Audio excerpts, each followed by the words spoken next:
Hello, जय हिंद सभी को। स्वागत है आप सभी का पुनः इस वीडियो में जो कि वैकेंसी से रिलेटेड है, जिसमें आपको मैं पूरी जानकारी दूंगा। पे स्केल, इसमें स्पेशल एजुकेशन को भी शामिल किया गया है पीआरटी में, एक बड़ी बात है। बाकी अन्य सरकारों को, या यूं कहें कि जो अन्य राज्य हैं वहाँ पर तो समझ में नहीं आता है कि स्पेशल एजुकेशन भी कुछ होता है। हालांकि ये भारत सरकार का जो अंतरिक्ष विभाग है, डिपार्टमेंट ऑफ स्पेस, जो इसरो है, इंडियन स्पेस रिसर्च ऑर्गेनाइजेशन, उसी उसी के सतीश धवन अंतरिक्ष केंद्र सार में, जो कि श्री हरिकोटा, जो तिरुपति डिस्ट्रिक्ट है आंध्र प्रदेश में, वहाँ से शुरुआत की गई है। और ये 6/8/2022 से इसकी शुरुआत हो चुकी है। ये कहाँ से कहाँ तक है, ये पूरा डिटेल यहाँ पर दिया हुआ है कि कितनी दूरी है, कहाँ से क्या है। बाकी ये मेन जो देखिए इनका मुद्दा है कि सतीश धवन अंतरिक्ष केंद्र सार अपने श्री हरिकोटा एवं सलूरुपेट परिसर में शिक्षा के एनसीईआरटी या सीबीएसई पाठ्यक्रम के अंतर्गत अंतरिक्ष केंद्रीय विद्यालय संचालित कर रहा है। लेकिन ये बहुत ज़रूरी है, देखिए वो भी संचालित कर रहा है। प्राथमिक तौर पर इन विद्यालयों का उद्देश्य सतीश धवन अंतरिक्ष केंद्र सार के कर्मचारियों एवं सहायक कार्मिकों के बच्चों को अच्छी शिक्षा प्रदान करना है। देखिए, जॉब में कोई भी लग सकता है, वहाँ के बच्चों को एडमिशन मिलेगा और वहाँ शिक्षा करेंगे। उनके मेन मेन बात ये है, अच्छी शिक्षा मिल सके। ये मेन चीज़ है उनके बच्चों के लिए। तो आप आवेदन कर सकते हैं। अलग अलग पोस्ट भी हैं, जैसे कि पहली पोस्ट है, यहाँ पर जो कोड 1 है, जो पोस्ट ग्रेजुएट टीचर मैथमेटिक्स के लिए है। 2 पोस्ट हैं इसमें, अनरिजर्व के लिए 1 और ओबीसी के लिए 1। इसमें 50% चाहिए ही चाहिए, जो मान्यता प्राप्त विश्वविद्यालय से आपने किया हो, कोर्स किया हो, मास्टर डिग्री। आप जानते हैं कि मास्टर डिग्री के बिना पीजीटी का फॉर्म कोई भी नहीं भर सकते, कहीं भी कुछ भी निकलेगा। और मान्यता प्राप्त विश्वविद्यालय से आप बीएड की समकक्ष डिग्री भी चाहिए, ये पीजीटी है तो। इसमें स्पेशल एजुकेशन नहीं लिखा है। अंग्रेजी माध्यम से पढ़ाने में प्रवीणता हो तो बहुत ही बढ़िया है। कंप्यूटर का ज्ञान भी ज़रूरी है। इसके अलावा पीजीटी फिजिक्स का भी है, सेम है उसी तरीके से जो ऊपर लिखा था। बाकी आपको ये टेलीग्राम चैनल पर मिल जाएगी, आप ज़रूर देखिए। इसके अलावा है बायोलॉजी के भी टीचर हैं, सब देखिए अलग अलग, पीजीटी बायोलॉजी। इसके अलावा वो केमिस्ट्री का भी है, देखिए एकदम अलग अलग टीचर है। पे स्केल में भी आपको बताऊंगा, एकदम अच्छा खासा, ऐसा भी नहीं है कि पे स्केल बेकार है एकदम। इसके अलावा टीजीटी देखिए, टीजीटी मैथमेटिक्स उसी तरीके से है, उसमें भी 2 पोस्ट हैं। एंड टीजीटी टीजीटी हिंदी, इसमें भी 2 पोस्ट हैं। इसके अलावा टीजीटी हिंदी, हाँ 2 पोस्ट हैं इसमें। या टीजीटी इंग्लिश में देखिए, इसमें केवल 1 पोस्ट है। ध्यान से देखते रहिए, आपको स्पेशल एजुकेशन भी बहुत जल्द दिखने वाला है। ये बड़ी बात है कि इन्होंने इसमें शामिल किया है। TGT chemistry train graduate teacher, जो 1 ही पोस्ट है यूआर की। इसके अलावा ट्रेन ग्रेजुएट टीचर जो बायोलॉजी, उसका भी इन्होंने रखा है टीजीटी में। इसके अलावा टीजीटी पीईटी टीचर, यानी कि जो फिजिकल एजुकेशन टीचर होता है मेल। एक और बात है कि फिजिकल एजुकेशन टीचर फीमेल, यानी कि दोनों में इन्होंने रखा है, एक एक पोस्ट रखी है इन्होंने। या फिजिकल एजुकेशन और इक्विवेलेंट डिग्री होनी चाहिए इनके पास, बैचलर, तभी वो फॉर्म भर पाएंगे। अब यहाँ पर देखिए, ये आ गया प्राइमरी टीचर। अब देखिए उनके बच्चों को सभी तरह की शिक्षा देना है, तो यहाँ देखिए इसमें 5 पोस्ट है। अनरिजर्व की 3, ओबीसी की 1, ईडब्ल्यूएस की 1। तो यहाँ पर कम से कम 50% अंकों के साथ उच्चतर माध्यमिक समकक्ष तथा प्राथमिक शिक्षा समकक्ष में 2 वर्षीय डिप्लोमा चाहिए, या फिर बीएलएड चाहिए 4 वर्षीय का, या फिर कम से कम 50% अंकों के साथ उच्चतर माध्यमिक समकक्ष तथा शिक्षा विशेष शिक्षा, देखिए यहाँ पर विशेष शिक्षा में 2 वर्षीय डिप्लोमा चाहिए। बहुत बड़ी बात है कि इन्होंने स्पेशल एजुकेशन को यहाँ पर रखा। एक चीज़ और है, 5 पदों में से 1 पद पीडब्ल्यूडी के लिए है। एलडी, जो पीडब्ल्यूडी एलडी सीपी के लिए चिन्हित किया गया है जो भी। तो ये बड़ी बात है कि स्पेशल एजुकेशन में भी इन्होंने शामिल किया। हालांकि थोड़ा सा शब्द लिखा है, लेकिन बहुत बड़ी बात है। बाकी अपने इधर उत्तर प्रदेश में, मध्य प्रदेश में, या यूं कहें कि इधर के राज्यों में, इन लोगों को तो ना पे स्केल ठीक से देना है, ना इनको समझ में भी आता है कि दिव्यांग बच्चे भी कोई होते हैं, केवल मंच में खड़े होकर के बोलकर पैसा लूटना है। अब इसके अलावा सीटेट ज़रूरी है, सबसे बड़ी बात है। यहाँ पर इन्होंने लिख के रखा है सीटेट जो सेंट्रल टीचर एलिजिबिलिटी टेस्ट है, वो paper 1 conducted by government of India जो सीबीएसई करती है उसके माध्यम से। और इन्होंने अंग्रेजी माध्यम से पढ़ाने में प्रवीणता भी मांगी है, कंप्यूटर का ज्ञान भी डिज़ायरेबल है, ये भी ध्यान रखिएगा। इसके अलावा ये बीएससी एड जितने भी विद्यार्थी हैं, आप देख सकते हैं कि एमएससी एड,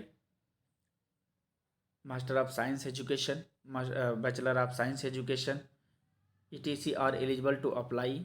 अभ्यर्थी को हिंदी का कार्य साधक ज्ञान होना चाहिए, यानी कि वर्किंग नॉलेज इन हिंदी बहुत ज़रूरी है। अगर आप वर्किंग करते हैं तो नॉलेज ज़रूरी है। हालांकि टीचिंग जो प्रोफिशिएंसी है आपका, जो वो आपका इंग्लिश में होना चाहिए।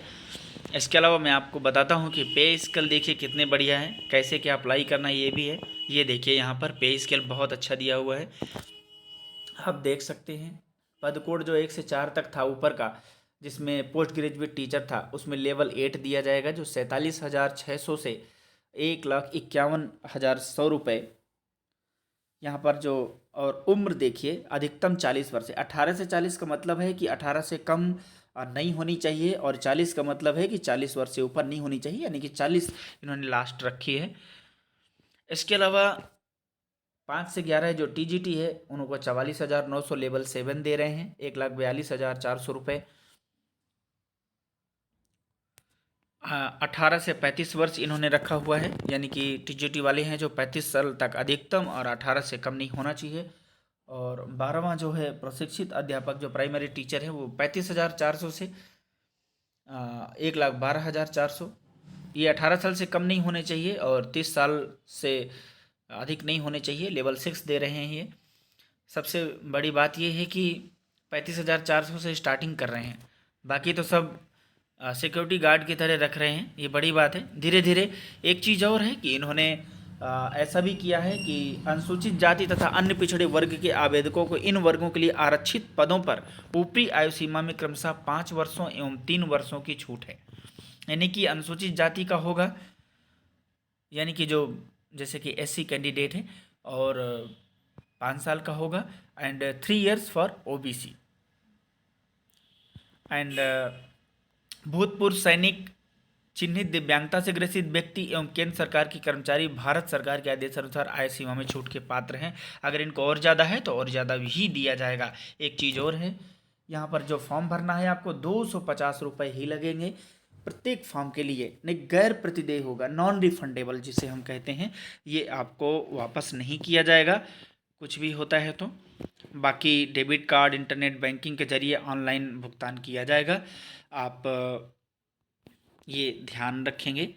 इसके अलावा बाकी इसे पढ़ लीजिएगा, सब आपके उसी से रिलेटेड है कि आखिर कैसे क्या होगा। हाल ही में लिया गया रंगीन फ़ोटो जेपीजी फॉर्मेट में होना चाहिए, 4 KB से अधिक नहीं होना चाहिए, सॉरी 40 KB से अधिक नहीं होना चाहिए, ये भी ध्यान रखेंगे। एंड जो आपका हस्ताक्षर है वो 20 KB से अधिक नहीं होना चाहिए। पिक्सल वगैरह सारा दिया हुआ है इसमें। एंड अगर कोई SC ST डिसेबिलिटी या इस तरीके का है कुछ भी, full refund of processing fee of any certificate.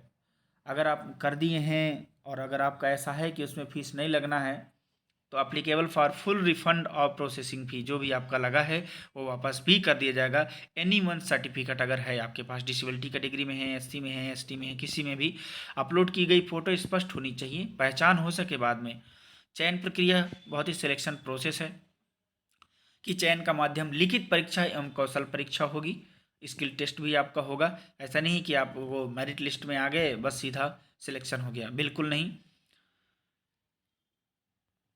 इसके अलावा इसमें भी बहुत सारी चीज़ें हैं, किस तरीके से क्या हो, बाकी आप पढ़ लीजिएगा।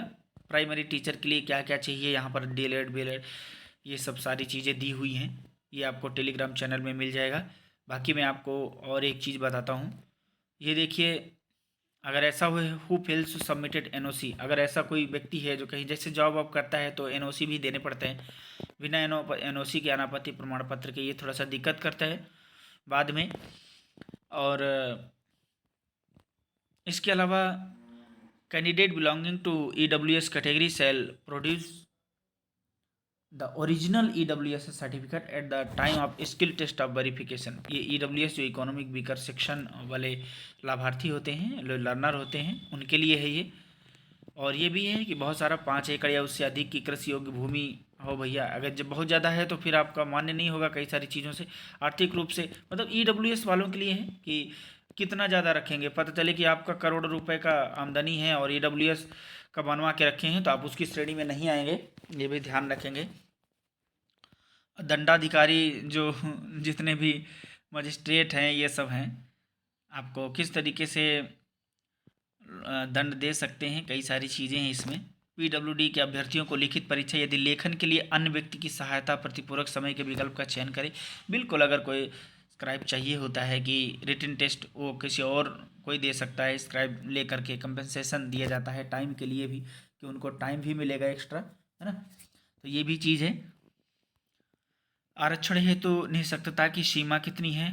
केवल ऐसे व्यक्ति जिनकी जो अशक्तता है या जो डिसेबिलिटी है 40% से कम ना हो तभी उसको आप मतलब मान्य होगा, ये भी ध्यान रखेंगे। एक चीज़ और है, ट्रेवलिंग अलाउंस जो भी एग्ज़ाम देने जाएंगे या जैसा भी वहाँ पर पहुँचेंगे आप, रेल टिकट जो भी है, ये बस टिकट है, जितना भी बुलाए गए जितने भी अभ्यर्थी हैं उन सबको यहाँ पर लिखा है यात्रा का साक्ष्य, जैसे लिखित परीक्षा में उपस्थित होने के लिए कोई यात्रा भत्ता प्रदान नहीं किया जाएगा। यात्रा का साक्ष्य जैसे रेल टिकट संख्या, PNR संख्या या बस टिकट आदि प्रस्तुत करने पर कौशल परीक्षा हेतु केंद्र के बाहर से बुलाए गए अभ्यर्थियों को वेब आवेदन में दिए गए पते से कौशल परीक्षा स्थल तक सबसे छोटे रूप द्वारा आने जाने का रेल में द्वितीय श्रेणी का किराया या सामान्य बस किराया जो भी कम हो प्रदान किया जाएगा। लेकिन कब प्रदान किया जाएगा?